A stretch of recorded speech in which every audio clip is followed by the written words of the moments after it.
Salut à tous la team, je suis ravi de vous retrouver en ce mercredi 8 février pour vous parler des matchs NBA de la nuit de mercredi à jeudi. Nous aurons 9 matchs au programme, une carte sympa où moi j'ai retenu beaucoup de grosses cotes. J'ai pas exactement fait la moyenne des 9 matchs, mais je pense qu'on doit être au-dessus des deux. Si on fait la moyenne de mes 9 cotes aujourd'hui, il y avait beaucoup de matchs où des équipes faibles rencontrent des équipes bien plus fortes. C'était un peu compliqué. Je suis parti souvent sur l'écart, sur des surprises également. Je vais vous expliquer tout en détail. Petit préambule pour ceux qui sont nouveaux et qui arrivent. Je m'appelle Axel. Je travaille pour Rue des Joueurs et ensemble on essaye de décortiquer les matchs de la soirée. Et j'essaye de vous aiguiller au max pour vos pronos du soir. Également, on choisit un bookmaker, on cible un bookmaker. Là aujourd'hui, c'est Unibet qui nous propose un bonus sur votre premier pari remboursé en free bet non retirable jusqu'à 100 € s'il est perdant, et bien entendu avec le code RDJGold en majuscule. Sans plus attendre, go les amis, on commence avec cette carte. La carte des 9 matchs. On va commencer avec une affiche qui va vous faire vibrer, je le sais. Cleveland Détroit. Non, Cleveland Détroit, c'est sûr, c'est pas terrible. Là, pour commencer, je vais pas vous gâter. Cleveland Détroit, c'est les chocs, c'est également le choc des extrêmes. Comme pour lundi, où avec Boston, je suis parti sur le 10 points ou plus. Je pense également que Cleveland devrait cartonner cette équipe de Détroit qui n'a plus grand chose, voire rien du tout à jouer. Ils n'ont plus rien du tout. Cleveland 10 ou plus à 1,95. Je crois qu'il y a pas grand chose à dire. Détroit c'est un bilan de 14-41. Au mieux ils sont 14e, au pire ils sont 15e. Ils sont 15e et je pense qu'ils vont croiser les doigts pour garder cette place. Ça augmente. Comme vous le savez, la chance de récupérer un très bon joueur de la prochaine draft en plus qui est particulièrement talentueuse. Si on prend les deux premiers joueurs, ça sera sans aucun doute Wembanyama et Scoot Henderson. Forcément, avec un des deux joueurs en plus, ça peut changer le destin d'une franchise. Donc, elle est hyper importante cette draft. Voilà, ils en ont rien à faire. Ils vont rester 15e tranquillou, tandis que Cleveland, elle, est dans l'obligation de rester à la 4e place. Cette dernière leur permettra de recevoir éventuellement lors du premier tour des playoffs. La deuxième rencontre de cette soirée NBA, Wizards Hornets. Même configuration que pour le premier match. Les Wizards, eux, veulent jouer le play-in. Ils sont 12e avec un bilan de 24 victoires, 29 défaites. On le sait, c'est une équipe qui marche vraiment avec des séries, avec des séries de victoires, des séries de défaites. 5 victoires de rang pour les Wizards. Là, ils viennent de perdre leurs 3 derniers matchs contre les Blazers, les Wizards, les Nets et les Cavaliers. Les Cavaliers, ils ont pris une belle sauce, 91-114, mais il n'y avait pas Bill, il n'y avait pas Kuzma. Ce soir, ils sont incertains et pourraient revenir. J'ai envie de vous dire, peu importe si Bill et Kuzma sont là ce soir, Charlotte ne joue plus le jeu. Charlotte a abandonné toute idée de revenir sur le top 10. Et voilà, cette équipe, c'est pareil, elle va croiser les doigts pour choper un très bon tour de draft. La troisième affiche de la soirée en NBA, Celtics Sixers. Là, c'est le gros match de cette carte, l'affiche de cette conférence Est, le derby Celtics Sixers, le premier contre le troisième, le premier qui reçoit le troisième. Là, honnêtement, je suis bien tenté. Honnêtement, j'ai pas envie de partir sur une cote ridicule pour Boston à 1,50.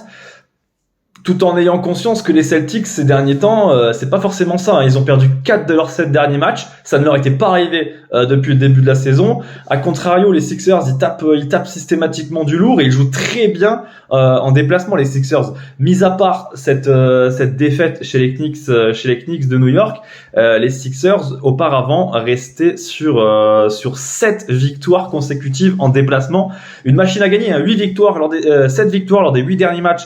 Donc pour Philadelphie en déplacement, d'autant plus que Boston ne joue vraiment pas bien ces derniers temps. Elle a un peu de mal dans son jeu, même contre Détroit. Finalement, elle fait du 111-99 et un succès qui se dessine sur la fin. Si je dis pas de bêtises, de mémoire, il y avait 100-94, possession Bogdanovic en fin de match à 4 minutes de la fin. Ils ont acquis un succès dans la douleur malgré un écart conséquent. Moi, pour cette rencontre, je pense que les Sixers, ces Sixers peuvent le faire. Ils jouent très bien et dans le secteur intérieur, Boston pourrait souffrir. La quatrième affiche de la soirée, donc grosse cote pour Philadelphie au passage, 2,55. Heat Pacers. Une franchise du Heat qui est bien contente, hein, elle, c'est un peu comme Cleveland, hein, du trade concernant Irving, hein, qui est parti pour Dallas. Vous le savez maintenant, un trade qui permet à Brooklyn et Cleveland d'espérer prendre la 4e place, hein. Comme je vous l'ai dit juste avant, la 4e place est très importante dans l'optique des playoffs, et cette 4e place, c'est voilà, conséquence directe, hein, du trade de Kyrie Irving au classement. Brooklyn a glissé à la 5e place, vient de perdre ses 2 derniers matchs. Ça va être compliqué pour Brooklyn. Donc logiquement, on va dire dans la logique, Miami devrait prendre la 5e place prochainement de Brooklyn, et elle va batailler, hein, je pense, pour cette 4e place. Même les Sixers seront dans le lot aussi. La 3e place est accessible encore pour le Heat, je pense, hein, comme vous. Celtics, Bucks, c'est intouchable à l'Est. Ça va faire premier, deuxième normalement, au vu de la dynamique, au vu des forces, au vu de l'expérience des deux franchises. Et il y a un bon coup à jouer pour Miami, qui ne doit surtout pas perdre de temps contre une formation d'Indiana à la ramasse totale, hein. C'est du 10 défaites lors des 12 derniers matchs pour les Pacers. Miami à la maison doit le faire avec un écart, hein, qui plus est, je pense, de 7 points ou plus, qui peut monter jusqu'à 1,70.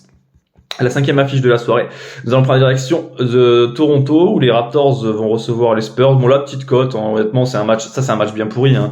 Les Spurs qui n'ont plus rien à jouer. Toronto qui joue à la maison et qui veut jouer le top 10, hein, qui veut consolider cette place. Toronto à la maison fait souvent a tendance à étouffer ses adversaires d'entrée de jeu. Toronto, première équipe à marquer 20 points, elle est à 1,40 chez Unibet. Ça me paraît pas trop mal à combiner. Rockets Kings, hein, la prochaine affiche de la soirée.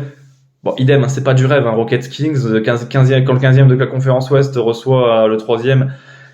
Normalement, j'ai envie de vous dire, ça tourne toujours à la faveur, hein, de la meilleure franchise. Et là, les Kings retrouvent D-Fox, on l'a vu, hein, ils ont joué les Rockets il y a 48 heures, et ils ont explosé de 20 points ou plus. Moi, je m'étais trompé, j'avais mis le moins 118,5 points pour les Kings. Et là, en l'occurrence, voilà, avec D-Fox, je pense qu'ils vont leur infliger une deuxième correction. Kings 9 points ou plus, à 2,00. Les 3 prochaines cotes, les 3 dernières cotes de cette soirée NBA seront à 2 ou plus, hein. Je vous le dis de suite. On va commencer avec le Jazz Wolves. Le Jazz, hein, qui vient de perdre un match compliqué. Ils viennent de perdre un match compliqué, hein, chez eux à la maison, contre Dallas qui avait pointé son équipe bis. Minnesota, elle est en back-to-back, elle vient de se prendre une sacrée fessée, hein, à Denver, 146-112. Moi, honnêtement, si je regarde le classement, j'ai tous les jours envie de partir sur Minnesota. Je vais vous la faire courte. Minnesota, en début de saison et même maintenant, c'est une franchise qui veut jouer le top 10. C'est une franchise qui a des ambitions. C'est une franchise qui doit, en fait. Tout simplement, elle a pas le droit de ne pas jouer les playoffs cette année. Ce serait une dégression dans l'optique, dans le projet Minnesota, hein, depuis la venue de Gobert. Alors que du côté du Jazz, j'ai envie de vous dire, on s'en fout complètement. C'est une formation en reconstruction. Ils ont plein de bons jeunes qui sont en train d'exploser, hein, notamment Lauri Markkanen, bon jeune, 24-25 ans, mais c'est un jeune joueur qui est en train d'exploser et qui a pris une nouvelle dimension en NBA. Le Jazz a récupéré énormément de tours de draft, hein, avec les départs de Mitchell et surtout de Gobert, hein, qui du côté de Minnesota. Donc, honnêtement, pour cette rencontre, voilà, en plus on le sait, Gobert qui revient chez le Jazz, et le mec va avoir envie de briller, forcément.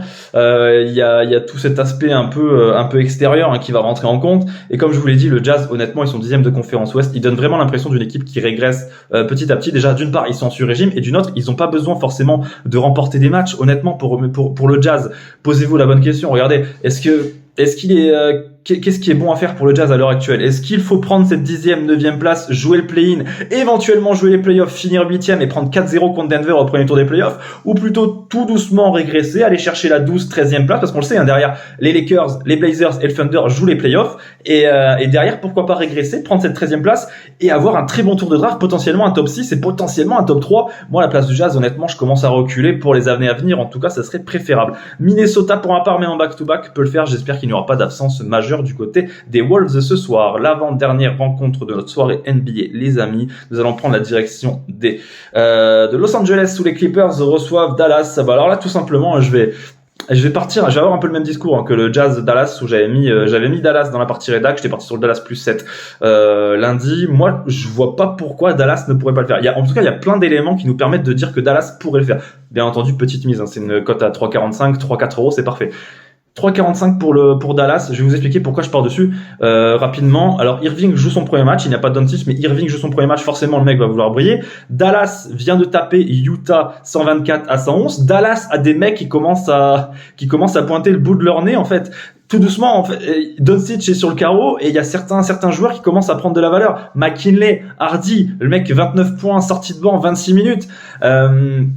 Josh Green qui en tape 29 également. Ils ont tapé le Jazz de 13 points en plus, c'est pas une victoire anodine, hein. Tout le monde était au diapason, Chris Wood est bien là, Tim Hardaway, il y a du lourd quand même du côté de Dallas. Alors oui, les Clippers jouent bien, mais les Clippers ont tendance à se saboter à la maison. Ils sont 4e de conférence Ouest, mais ils n'ont que 14 victoires pour 11 défaites. Il faut le savoir, moi pour Irving, pour sa première, pour toute la symbolique que va représenter cette rencontre, je pense que Dallas peut le faire pour une petite cote. Dernière affiche de la soirée, Blazers The Warriors. Bah là pareil, hein, je vois pas pourquoi les Warriors sont cotés à 2,27. Alors oui, ils n'ont pas forcément, ils ne sont pas radieux en déplacement, mais Golden State joue bien. Golden State a remporté ses 2 derniers matchs, tandis que Portland a perdu les 2 derniers. Et du côté de Golden State, mine de rien, il ne manquera ce soir que Steph Curry. Bon, que Steph Curry, mais j'ai envie de vous dire, on aura toujours des mecs comme Jordan Poole, Klay Thompson, Andrew Wiggins, Draymond Green. Il y a du matos quand même du côté de Golden State. Je vois pas pourquoi il le perdrait cette rencontre. En tout cas, je préfère jouer l'underdog là-dessus très clairement face à des Blazers qui eux rencontrent de sacrées difficultés. Et depuis que Jusuf Nurkic est blessé malgré son impact un peu bizarre toujours dans la raquette, et ben mine de rien depuis sa blessure, ils se font cartonner à l'intérieur, ils prennent des branlées et là ils en ont pris une bonne contre Milwaukee lors du dernier match. Je pense qu'en termes de dynamique, Golden State peut le faire. J'en ai fini avec la carte NBA du jour. N'oubliez pas qu'il est important, les amis, de jouer en fonction de ses moyens. Comme là, je vous ai proposé une cote à Dallas. Si vous n'avez pas forcément de gros moyens, vous pouvez très bien mettre un 2€ sur Dallas. Ça peut vous tripler votre mise. Ça peut vous tripler votre mise initiale. Voilà, je vous souhaite d'excellents pronos en NBA, une excellente journée et nous nous retrouvons vendredi pour la prochaine carte NBA. Ciao, ciao.